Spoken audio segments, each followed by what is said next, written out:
ಮೂಲದತ್ತ ತಾಲಿಬಾನ್ ಪ್ರೀತಿ. ಅಫ್ಘಾನಿಸ್ತಾನದಲ್ಲಿ ಮತ್ತೆ ತಲೆ ಎತ್ತಲಿವೆ ಹಿಂದೂ ದೇವಾಲಯಗಳು.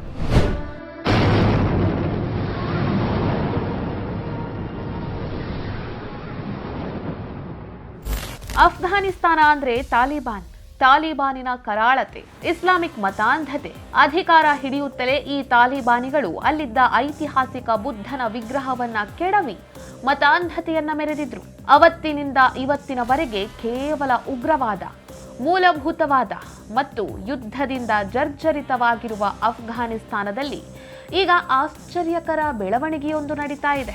ಸಾವಿರಾರು ವರ್ಷಗಳಿಂದ ಪಾಳು ಬಿದ್ದಿದ್ದ ಹಿಂದೂ ದೇವಾಲಯಗಳನ್ನ ಮತ್ತು ಗುರುದ್ವಾರಗಳನ್ನ ಪುನರುಜ್ಜೀವನಗೊಳಿಸಲು, ಮರು ನಿರ್ಮಾಣ ಮಾಡಲು ತಾಲಿಬಾನ್ ಸರ್ಕಾರ ಮುಂದಾಗಿದೆ.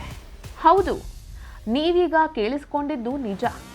ಇಸ್ಲಾಮಿಕ್ ಮೂಲಭೂತವಾದಕ್ಕೆ ಹೆಸರಾಗಿರುವ ತಾಲಿಬಾನ್ ಈಗ ಭಾರತದ ಜೊತೆ ಕೈ ಜೋಡಿಸಿದೆ. ಹಿಂದೂ ಪರಂಪರೆಯನ್ನ ಉಳಿಸಲು ಕೋಟ್ಯಾಂತರ ರೂಪಾಯಿಗಳ ಬಜೆಟ್ ಅನ್ನ ಘೋಷಿಸಿದೆ. ಇದು ಕೇವಲ ರಾಜಕೀಯನಾ ಅಥವಾ ಅಫ್ಘಾನಿಸ್ತಾನ ತನ್ನ ನೈಜ ಸನಾತನ ಬೇರುಗಳನ್ನ ನೆನಪಿಸಿಕೊಳ್ತಿದ್ಯಾ? ಅಫ್ಘಾನಿಸ್ತಾನ ಏಕಾಏಕಿಯಾಗಿ ಬದಲಾಗಿದ್ಯಾಕೆ? ಈ ಎಲ್ಲ ವಿಚಾರಗಳನ್ನ ಇವತ್ತಿನ ವಿಡಿಯೋದಲ್ಲಿ ನೋಡೋಣ. ಅದಕ್ಕೂ ಮೊದಲು ನೀವಿನ್ನೂ ನಮ್ಮ ಚಾನೆಲ್ ಅನ್ನ ಸಬ್ಸ್ಕ್ರೈಬ್ ಮಾಡ್ಕೊಳ್ಳಿಲ್ಲ ಅಂದ್ರೆ ದಯವಿಟ್ಟು ಈ ಕೂಡಲೇ ಮಾಡಿ.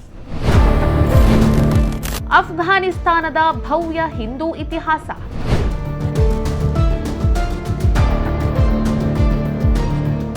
ಅಫ್ಘಾನಿಸ್ತಾನ ಅಂದ್ರೆ ನಮಗೆ ಕೇವಲ ಯುದ್ಧ ಭೂಮಿ ನೆನಪಾಗುತ್ತೆ. ಆದ್ರೆ ಇದು ಸನಾತನ ಸಂಸ್ಕೃತಿಯ ಅವಿಭಾಜ್ಯ ಅಂಗವಾಗಿತ್ತು ಅನ್ನೋದು ಐತಿಹಾಸಿಕ ಸತ್ಯ. 10ನೇ ಶತಮಾನದವರೆಗೂ ಅಫ್ಘಾನಿಸ್ತಾನ ಹಿಂದೂ ರಾಜರ ಆಳ್ವಿಕೆಯಲ್ಲಿತ್ತು.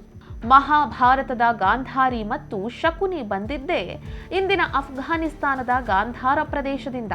ಇಂದಿನ ಕಾಬೂಲ್ ನದಿ ಋಗ್ವೇದದಲ್ಲಿ ಕುಭಾ ಎಂದು ಉಲ್ಲೇಖಿತವಾಗಿದೆ.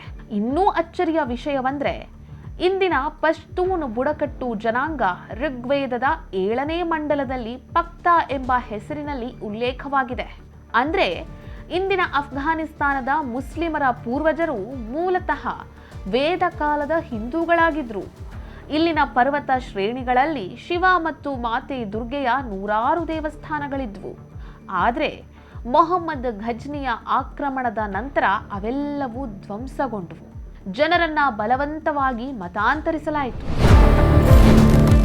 ಹಿಂದೂ ದೇವಾಲಯಗಳ ಜೀರ್ಣೋದ್ಧಾರಕ್ಕೆ ನಿರ್ಧಾರ.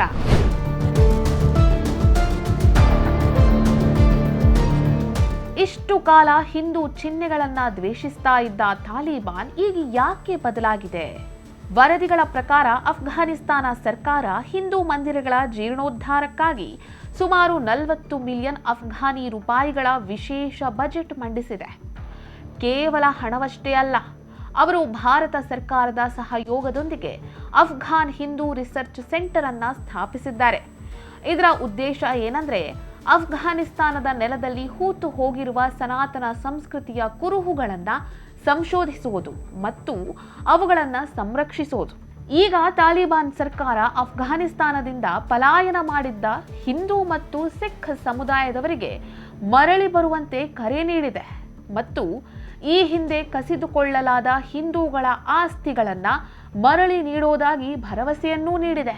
ತಾಲಿಬಾನ್ ಇಷ್ಟೆಲ್ಲ ಮಾಡ್ತಾ ಇರೋದು ಅಂತಾರಾಷ್ಟ್ರೀಯ ಮಟ್ಟದಲ್ಲಿ ತನ್ನ ಉಗ್ರಗಾಮಿ ಇಮೇಜ್ ಅನ್ನ ಬದಲಾಯಿಸಿಕೊಳ್ಳುವುದಕ್ಕೂ ಇರಬಹುದು. ಪಾಕಿಸ್ತಾನಕ್ಕೆ ಟಕ್ಕರ್ ಮತ್ತು ಭಾರತದ ಸ್ನೇಹ.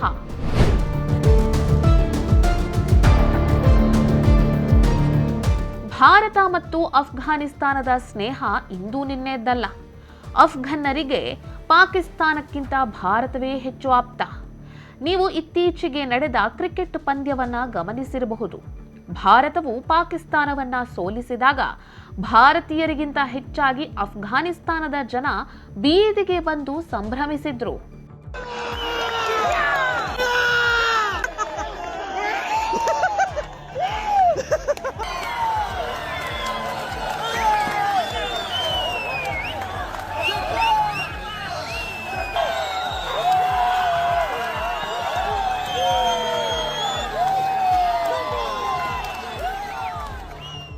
ಅಫ್ಘಾನಿಸ್ತಾನದ ಜನರು ಇಂದು ಬಹಿರಂಗವಾಗಿ ಹೇಳ್ತಾ ಇದ್ದಾರೆ, ಪಾಕಿಸ್ತಾನ ನಮ್ಮ ಶತ್ರು, ಭಾರತ ನಮ್ಮ ನಿಜವಾದ ಮಿತ್ರ ಅಂತ.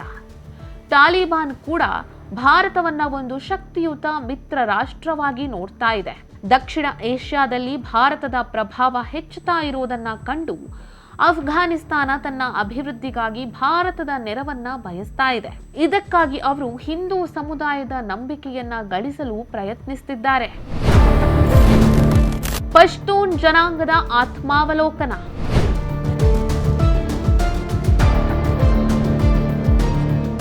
ಈಗ ಅಫ್ಘಾನಿಸ್ತಾನದ ಪಶ್ತೂನ್ ಬುಡಕಟ್ಟು ಜನಾಂಗದವರು ತಮ್ಮ ಮೂಲವನ್ನ ಹುಡುಕ್ತಿದ್ದಾರೆ. ಅವರು ಋಗ್ವೇದ ಮತ್ತು ಉಪನಿಷತ್ತುಗಳನ್ನು ಅಧ್ಯಯನ ಮಾಡುತ್ತಾ ತಮ್ಮ ಪೂರ್ವಜರು ಯಾರು ಅನ್ನೋ ಸತ್ಯವನ್ನ ಕಂಡುಕೊಳ್ತಿದ್ದಾರೆ. ನಮ್ಮ ರಕ್ತ ಸನಾತನವಾದದ್ದು, ನಮ್ಮ ಸಂಸ್ಕೃತಿ ಗಾಂಧಾರದ್ದು ಅಂತ ಅವರೇ ಒಪ್ಕೊಂಡಿದ್ದಾರೆ.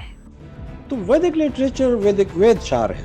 वैसे तो इस वादी सिंध के लोगों की मुकद्दस किताबें और भी हैं, जैसे आपने महाभारत का जिक्र किया, रामायण है, भगवत गीता है, कुछ उपनिषद है, और इसी तरह ये वेद है। वेद चार जो है ना मशहूर वेद, ऋग्वेद, अथर्ववेद, यजुर्वेद और सामवेद। ಈ ವ್ಯಕ್ತಿ ಮಾತುಗಳನ್ನ ಕೇಳಿಸಿಕೊಂಡ್ರಲ್ವಾ? ಈ ಜಾಗೃತಿ ಅಫ್ಘಾನಿಸ್ತಾನದಲ್ಲಿ ಹೊಸ ಸಂಚಲನವನ್ನೇ ಮೂಡಿಸಿದೆ.